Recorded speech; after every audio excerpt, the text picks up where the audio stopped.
gang sempit itu, orang-orang selalu punya satu kebiasaan, tidak pernah berhenti terlalu lama saat senja. Bukan karena takut pada gelap, tapi karena ada sesuatu yang terasa salah. Setiap kali cahaya mulai redup, udara tiba-tiba jadi lebih berat, seperti ada beban yang tidak terlihat menempel di dada. Dan di saat itulah, langkah-langkah kecil mulai terdengar dari ujung jalan pelan, teratur, seperti sudah hafal semua jalur di sana. Tidak ada yang pernah melihat dengan jelas siapa yang datang pertama kali, tapi setiap orang yang pernah tinggal di sekitar gang itu punya satu cerita yang sama, tentang seseorang yang membawa sesuatu yang tidak pernah habis, dan selalu tahu siapa yang sedang kosong di dalam dirinya. Di ujung gang sempit yang jarang dilalui orang, ada seorang penjual jamu yang selalu muncul menjelang senja. Tidak ada yang tahu sejak kapan ia mulai berjualan di sana. Warga hanya ingat, setiap kali ada orang baru yang pindah ke lingkungan itu, sosoknya pasti akan terlihat pertama kali oleh orang tersebut. Perempuan itu sudah tua, kulitnya keriput seperti daun kering. Namun, langkahnya selalu ringan. Ia membawa bakul anyaman yang terlihat sederhana, tetapi anehnya tidak pernah tampak kosong. Botol-botol kaca berisi cairan berwarna pekat tersusun rapi, seolah selalu terisi penuh. Namanya tidak pernah disebut. Orang-orang hanya memanggilnya Mbak Jamu. Suatu hari, Raka yang baru pindah ke rumah kontrakan di ujung gang melihatnya untuk pertama kali. Saat itu, langit masih menyisakan cahaya oranye, dan gang terasa lebih sunyi dari biasanya. Ia sedang membersihkan halaman ketika perempuan itu berhenti tepat di depan rumahnya. "Jamu, Nak?" katanya pelan, menatap Raka dengan senyum tipis yang sulit dijelaskan. Raka mengangguk sopan, meski ia sebenarnya tidak terlalu percaya pada jamu. Namun ada sesuatu dari tatapan perempuan itu yang membuatnya tidak enak menolak. Ia membeli satu botol kecil berisi cairan berwarna coklat gelap. "Minum sebelum tidur," ucap perempuan itu. Raka hanya mengangguk lagi. Ia memperhatikan saat perempuan itu berjalan pergi. Langkahnya perlahan menghilang di ujung gang yang mulai gelap. Malamnya, tanpa banyak berpikir, Raka meminum jamu itu. Rasanya pahit, namun ada sensasi hangat yang menjalar di tubuhnya. Ia merasa lebih rileks dari biasanya, dan akhirnya tertidur lebih cepat. Keesokan paginya, Raka bangun dengan perasaan aneh. Tubuhnya ringan, tetapi pikirannya seperti dipenuhi bayangan yang tidak ia kenali. Ia merasa seolah ada sesuatu yang mengawasinya sejak malam tadi. Beberapa hari berlalu, dan penjual jamu itu kembali muncul. Kali ini, tanpa diminta, ia sudah berdiri di depan rumah Raka. "Masih butuh?" katanya, seolah tahu. Raka terdiam. Ia tidak pernah memesan, tetapi entah kenapa ia merasa memang membutuhkan jamu itu lagi. Sejak saat itu, setiap senja, perempuan itu selalu datang. Dan setiap kali Raka membeli, jumlah botol di dalam bakulnya tidak pernah berkurang. Suatu sore, Raka mencoba memperhatikan lebih dekat. Ia menyadari sesuatu yang membuatnya merinding. Tidak ada bayangan di tanah tempat perempuan itu berdiri. Sejak menyadari ketiadaan bayangan itu, Raka mulai merasa tidak nyaman setiap kali senja datang. Namun, anehnya, perasaan itu tidak cukup kuat untuk membuatnya berhenti membeli jamu dari perempuan tersebut. Hari demi hari, kebiasaan itu terus berulang. Setiap sore, perempuan tua itu datang tanpa suara, berdiri di depan rumah dengan senyum tipis yang sama. Dan setiap kali, Raka selalu membeli satu botol, seolah ada dorongan yang tidak bisa ia jelaskan. Awalnya, jamu itu hanya terasa pahit dan hangat, tapi setelah beberapa hari, rasanya mulai berubah. Ada sensasi lain yang sulit dijelaskan, seperti getir yang tertinggal lama di lidah, seolah tidak mau hilang, meski sudah berkumur berkali-kali. Lebih dari itu, efeknya juga mulai berbeda. Raka tidak lagi sekadar tidur nyenyak. Ia mulai bermimpi hal-hal yang aneh. Dalam mimpinya, ia selalu berada di gang yang sama, tetapi jauh lebih gelap dan panjang. Rumah-rumah terlihat kosong, jendela-jendela terbuka, seolah ada yang mengintip dari dalam. Di ujung gang, selalu ada perempuan penjual jamu itu berdiri diam sambil menatapnya. Setiap kali Raka mencoba mendekat, jarak di antara mereka tidak pernah berkurang. Namun wajah perempuan itu semakin jelas, dan senyumnya perlahan berubah menjadi sesuatu yang lebih dingin. Raka mulai terbangun dengan napas berat. Setiap malam, ia mencoba berhenti minum jamu itu. Pada suatu malam, botol yang ia beli hanya dibiarkan di meja tanpa disentuh. Raka berusaha meyakinkan dirinya bahwa semua yang terjadi hanyalah sugesti. Namun malam itu, ia tidak bisa tidur sama sekali. Tubuhnya terasa gelisah, pikirannya kacau, dan ada dorongan kuat untuk meminum isi botol tersebut. Semakin ia menahan, semakin kuat rasa tidak nyaman itu muncul. Seperti ada sesuatu yang menekan dari dalam. Akhirnya, dengan tangan gemetar, ia meminum jamu itu. Rasa pahitnya kini jauh lebih tajam. Hangat yang dulu menenangkan, berubah menjadi panas yang menjalar hingga ke dada. Tapi setelah itu, tubuhnya kembali tenang, dan ia tertidur dalam hitungan menit. Keesokan harinya, Raka mulai menyadari perubahan lain. Ia merasa lebih peka terhadap sesuatu di sekitarnya. Saat berjalan di dalam rumah, ia sering merasa seperti tidak sendirian. Kadang ia menoleh cepat, yakin ada seseorang di belakangnya, tetapi selalu tidak menemukan apapun. Suatu sore, saat perempuan itu datang lagi, Raka memberanikan diri bertanya, "Jamu ini sebenarnya untuk apa?" Perempuan itu menatapnya lama, lebih lama dari biasanya. Senyumnya tidak berubah,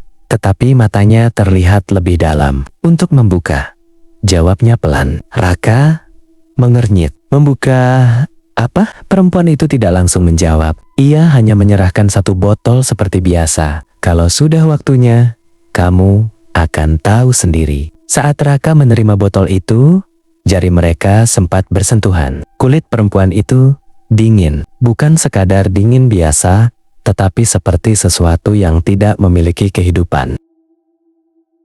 Sejak jawaban itu, Raka tidak bisa lagi menganggap semuanya kebetulan. Kata "membuka" terus terngiang di kepalanya, seolah memiliki makna yang perlahan merayap masuk ke pikirannya. Malam berikutnya, setelah meminum jamu seperti biasa, ia kembali bermimpi. Namun, kali ini berbeda. Ia tidak hanya melihat gang itu, ia berada di sana dengan kesadaran penuh. Udara terasa lebih dingin, dan suasana begitu sunyi hingga membuat dadanya terasa sesak. Rumah-rumah di kiri kanan tampak lebih jelas, tetapi bukan seperti rumah yang ia kenal. Catnya mengelupas, pintunya terbuka sedikit, dan dari dalam terlihat kegelapan yang terlalu pekat untuk sekadar bayangan. Raka mencoba berjalan mundur, tetapi tubuhnya tidak bergerak sesuai keinginannya. Kakinya justru melangkah maju, mendekati ujung gang. Perempuan penjual jamu itu sudah menunggu. Namun kali ini, ia tidak sendirian. Di belakangnya, samar-samar terlihat beberapa sosok berdiri diam. Bentuknya tidak jelas, seperti bayangan yang belum sepenuhnya menjadi sesuatu. Mereka tidak bergerak, tetapi keberadaannya terasa menekan. Raka berhenti. Napasnya terasa berat. Meski ia tidak benar-benar berlari, sudah mulai terlihat, kata perempuan itu pelan. Raka ingin bertanya, tetapi suaranya seperti tertahan. Tenggorokannya kaku, dan mulutnya tidak mampu mengeluarkan kata. Perempuan itu mengangkat salah satu botol dari bakulnya. Cairan di dalamnya tampak lebih gelap dari biasanya, hampir hitam. Belum selesai, lanjutnya. Tiba-tiba, salah satu sosok di belakang perempuan itu bergerak sedikit. Tidak maju, tetapi seperti condong ke arah Raka.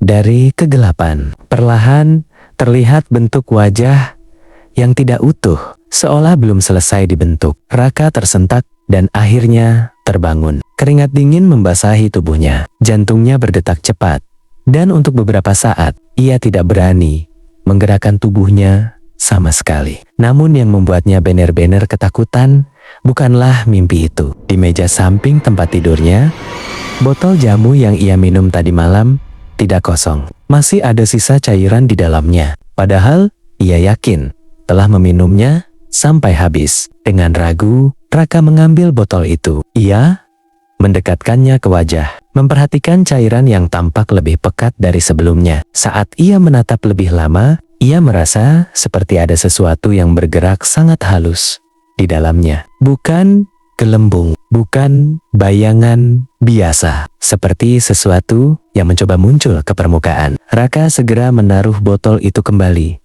Napasnya mulai tidak teratur. Sore harinya, seperti tidak pernah terlewat, perempuan itu kembali datang. Namun kali ini, sebelum Raka sempat membuka pintu, ia sudah berdiri tepat di depan, seolah sudah menunggu. "Jangan disisakan," katanya pelan. Raka membeku. Perempuan itu menatap lurus ke arahnya. Senyumnya tetap sama, tetapi kali ini terasa lebih pasti. Kalau tidak habis, mereka tidak bisa masuk dengan utuh. Sejak peringatan itu, Raka tidak pernah lagi berani menyisakan jamu. Setiap tetes ia habiskan. Meski rasa pahitnya kini terasa berbeda, lebih berat. Seolah ada sesuatu yang ikut turun bersama cairan itu ke dalam tubuhnya. Perubahan mulai terlihat jelas, bukan hanya pada dirinya, tetapi juga pada rumah yang ia tempati. Awalnya hanya hal kecil, pintu kamar yang ia yakin sudah tertutup. Tiba-tiba sedikit terbuka saat ia kembali. Kursi di ruang tamu yang bergeser beberapa sentimeter tanpa ia sentuh. Semua terasa sepele, tetapi terjadi terlalu sering untuk diabaikan. Suatu malam, Raka terbangun tanpa alasan. Ia tidak bermimpi, tidak mendengar apapun, tetapi matanya terbuka begitu saja. Ada perasaan bahwa ia tidak sendirian. Ia menahan napas, mencoba mendengar sesuatu, hening. Namun justru dalam keheningan itu, ia merasa ada kehadiran yang berdiri di sudut ruangan. Perlahan, ia menoleh. Di dekat lemari, bayangan tampak lebih gelap dari seharusnya. Tidak bergerak, tetapi terlalu pekat untuk sekadar ketiadaan cahaya. Raka memejamkan mata sejenak, mencoba menenangkan diri. Saat ia membuka kembali, bayangan itu masih ada, bahkan terasa lebih dekat. Ia menarik selimut hingga menutupi sebagian wajahnya. Jantungnya berdegup cepat. Pagi harinya, ia mencoba meyakinkan diri bahwa itu hanya ilusi. Namun, keyakinan itu runtuh ketika ia menemukan sesuatu di lantai kamarnya. Jejak kaki, bukan jejaknya. Bentuknya lebih kecil, dengan jari-jari yang tampak lebih panjang dari manusia normal. Jejak itu mengarah dari pintu menuju sisi tempat tidurnya, lalu berhenti tepat di samping tempat ia tidur. Seolah seseorang berdiri di sana semalaman. Sore itu, saat perempuan penjual jamu datang lagi, Raka tidak langsung membuka pintu. Ia berdiri di baliknya, ragu. "Sudah mulai ramai, ya?"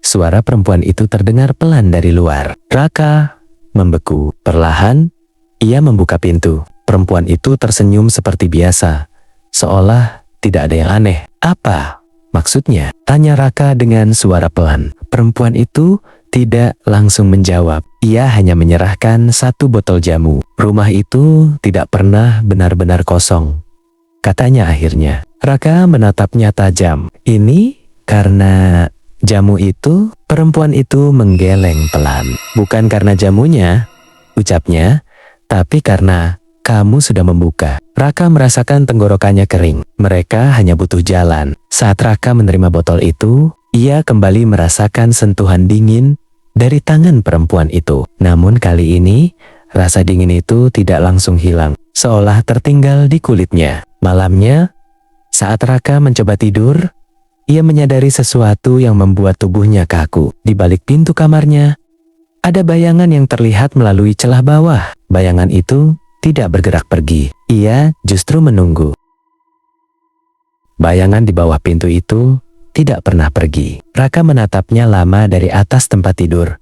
Tubuhnya kaku. Garis gelap itu tetap di sana, menutup celah cahaya dari luar. Seolah seseorang berdiri diam tepat di depan pintunya. Ia mencoba meyakinkan diri bahwa itu hanya ilusi. Namun waktu terus berjalan, dan bayangan itu tidak bergeser sedikit pun. Akhirnya, dengan napas tertahan, Raka turun dari tempat tidur. Kakinya terasa berat saat menyentuh lantai yang dingin. Setiap langkah menuju pintu seperti ditarik oleh sesuatu yang tidak terlihat. Saat jaraknya tinggal beberapa langkah, bayangan itu perlahan berubah. Bukan menghilang, melainkan bergeser. Seolah sesuatu di luar sana mencondongkan tubuhnya mendekat ke celah bawah pintu. Raka berhenti. Dadanya terasa sesak. Ia bisa merasakan keberadaan itu.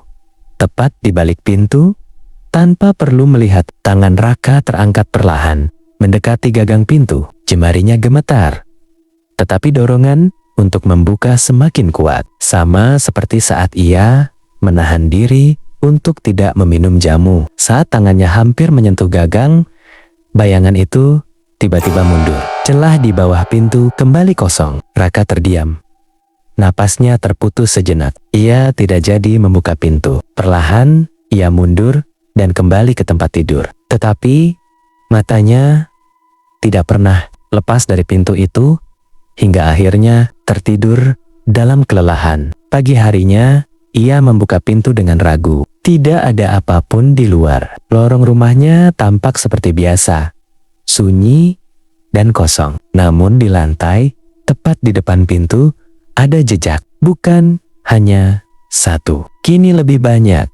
Dengan bentuk yang sama seperti yang ia temukan di kamar. Jejak-jejak itu tidak menyebar ke seluruh rumah. Semuanya hanya berkumpul di depan pintunya, seolah semalaman mereka berdiri di sana, menunggu. Sore itu, perempuan penjual jamu datang lagi. Sebelum Raka sempat bicara, perempuan itu sudah menatapnya lebih dalam dari biasanya. Sudah mulai dekat, katanya pelan. Raka menelan ludah. Apa yang mereka mau? Perempuan itu tersenyum tipis. Masuk, jawabnya singkat. Raka menggeleng cepat. Tidak, saya tidak mau. Perempuan itu tidak marah, tidak juga terkejut. Ia hanya menyerahkan botol seperti biasa. Kamu yang membuka jalan, katanya. Suaranya tetap tenang. Sekarang mereka tahu kemana harus pulang. Raka merasa ada sesuatu yang salah dengan kata itu. Pulang kemana? Tanyanya pelan. Perempuan itu menatapnya lama sekali, sebelum akhirnya menjawab dengan suara yang lebih rendah. Ke tempat yang kamu isi. Saat Raka menerima botol itu, ia merasakan sesuatu bergerak di dalam cairannya, lebih jelas dari sebelumnya. Malamnya, saat ia bersiap tidur, pintu kamarnya yang sudah ia kunci perlahan terbuka sedikit tanpa disentuh. Pintu kamar itu terbuka sedikit. Padahal, Raka yakin sudah menguncinya rapat. Celah kecil itu cukup untuk membuat udara dingin masuk, membawa bau lembab yang tidak berasal dari dalam rumahnya. Raka tidak langsung bergerak. Ia hanya menatap pintu itu, mencoba memahami apa yang terjadi. Dalam kepalanya, ia mulai ragu pada semua hal yang ia lakukan sebelumnya. Apakah ia benar-benar mengunci pintu? Apakah ia mulai lupa? Namun, jejak di lantai depan pintu masih ada, dan itu membuat pikirannya kembali tajam. Perlahan, ia bangkit dan mendekati pintu. Setiap langkah terasa lebih berat dari malam sebelumnya. Saat jaraknya tinggal satu langkah, pintu itu bergerak sendiri, membuka sedikit lebih lebar. Tidak ada dorongan angin, tidak ada sebab yang jelas. Raka berhenti. Ia menatap celah itu lama, mencoba melihat ke dalam lorong gelap. Tapi bukan gelap biasa, lebih seperti ruang yang menolak untuk memperlihatkan isinya. Ia akhirnya menutup pintu kembali dan menguncinya dengan cepat. Tangannya gemetar saat memutar kunci 2 kali. Untuk sesaat, rumah kembali tenang. Namun ketenangan itu tidak bertahan lama. Sejak malam itu, Raka mulai menyadari hal lain. Dinding rumahnya terasa berbeda. Bukan berubah bentuk, tetapi seperti lebih dekat. Ruangan yang sama terasa lebih sempit, seolah dinding perlahan bergerak mendekat tanpa terlihat. Ia mencoba mengabaikannya, tetapi rasa itu semakin kuat setiap jam. Sore harinya, perempuan penjual jamu datang lagi. Kali ini, Raka tidak perlu menunggu lama, seolah perempuan itu sudah tahu ia sedang menatap pintu dari dalam. Kamu sudah merasakannya, kata perempuan itu sebelum Raka membuka pintu sepenuhnya. Raka menatapnya dengan lelah. Rumah saya berubah. Perempuan itu mengangguk pelan. Bukan rumahnya yang berubah, jawabnya. Kamu yang mulai mengisi. Raka tidak mengerti. Mengisi apa? Perempuan itu menyerahkan botol seperti biasa. Cairannya lebih gelap, hampir tidak tembus cahaya. Setiap kali kamu minum, Lanjutnya, kamu meninggalkan sedikit ruang kosong di tempat lain. Raka menatap botol itu, ragu untuk menerimanya. Ruang kosong itu sekarang ada di rumahmu. Tambahnya, Raka merasa dadanya sesak. Ia ingin membuang semua ini, tetapi tubuhnya tidak sepenuhnya menurut. Apa yang terjadi kalau saya berhenti? Tanyanya pelan. Perempuan itu berhenti sejenak. Senyumnya tidak hilang, tetapi menjadi lebih datar. Kalau kamu berhenti sekarang, katanya, yang sudah masuk tidak akan punya jalan keluar. Malam itu, Raka tidak meminum jamu untuk pertama kalinya sejak semuanya dimulai. Ia duduk di sudut kamar, menatap botol yang diletakkan jauh darinya. Namun, semakin lama ia menatap, semakin ia sadar sesuatu yang mengganggu. Cairan di dalam botol itu tidak lagi diam. Ia bergerak perlahan, seperti sesuatu yang mencoba mengingat bentuknya sendiri.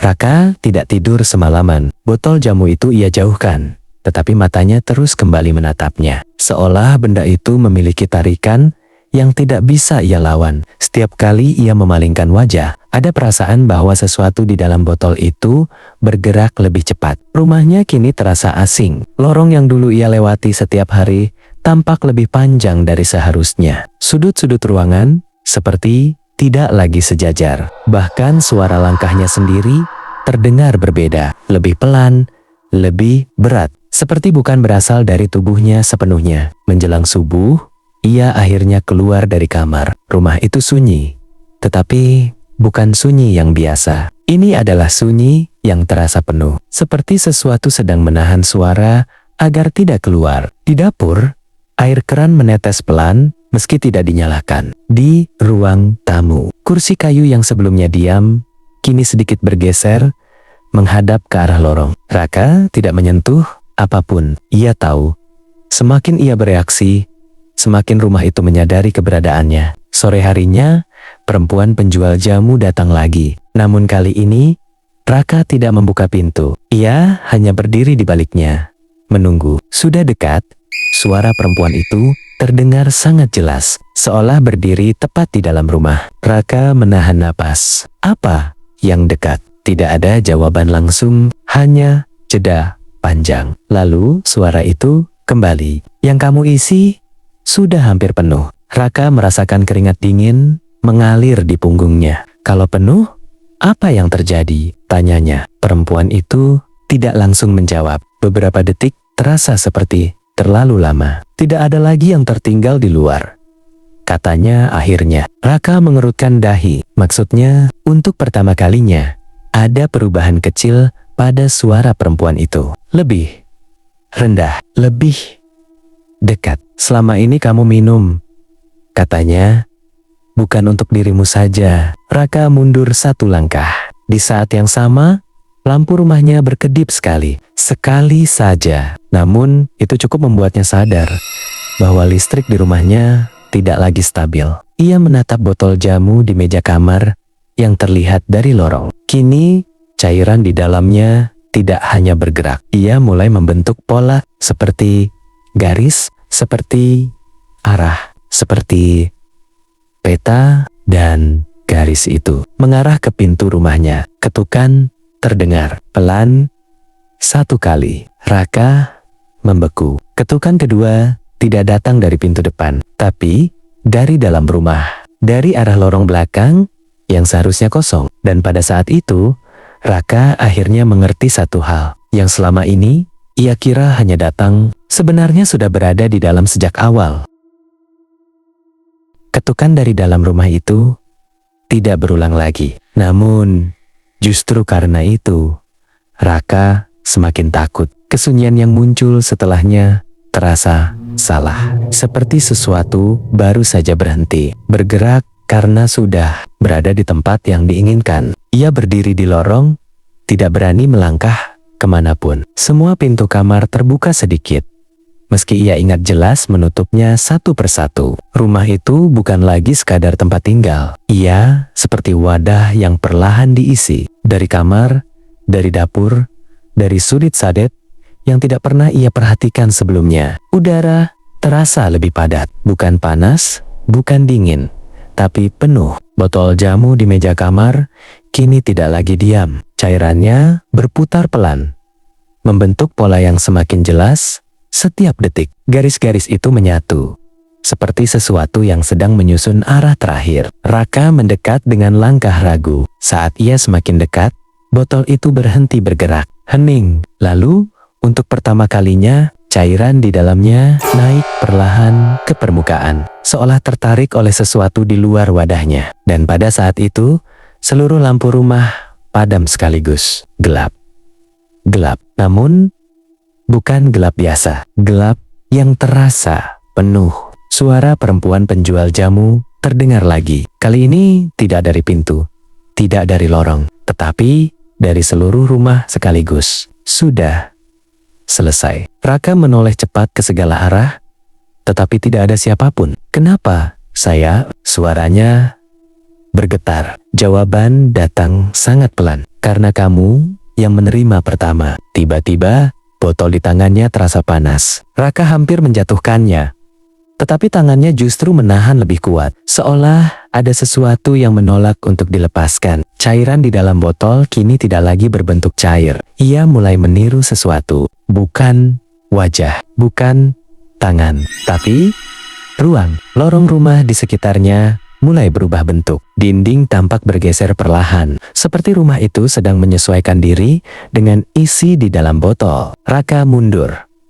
Panik, namun setiap langkah mundur membuat lorong semakin panjang, semakin jauh, semakin tidak mungkin kembali ke titik awal. "Berhenti!" teriaknya. Tidak ada jawaban, hanya suara langkah yang muncul dari segala arah. Pelan, serempak, seolah seluruh rumah sedang berjalan. Pintu depan akhirnya terbuka sendiri. Cahaya luar tidak masuk. Yang masuk hanya kegelapan yang berbeda dari dalam rumah. Dan dari kegelapan itu, Raka melihat satu hal terakhir. Semua jamu yang pernah ia minum kini kembali membentuk jalan menuju dirinya.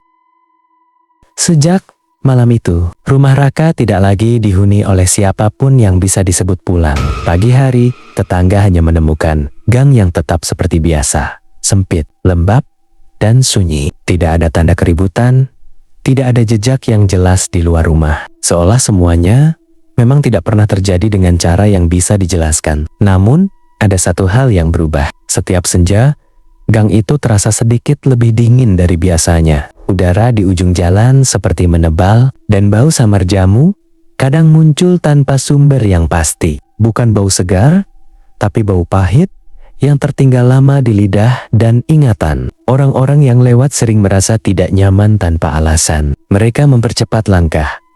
Tanpa tahu kenapa, rumah Raka tetap berdiri, tapi pintunya tidak pernah benar-benar terlihat, tertutup rapat lagi. Kadang, saat angin lewat, celah kecil di bawah pintu tampak lebih gelap dari sekitarnya, seperti sesuatu di dalamnya masih menunggu, atau mungkin masih mengisi. Dan di ujung gang, meski tidak selalu terlihat jelas, ada perasaan yang sama seperti dulu, seolah seseorang sedang berdiri di sana, membawa bakul yang tidak pernah kosong, menunggu siapapun yang cukup lama berhenti.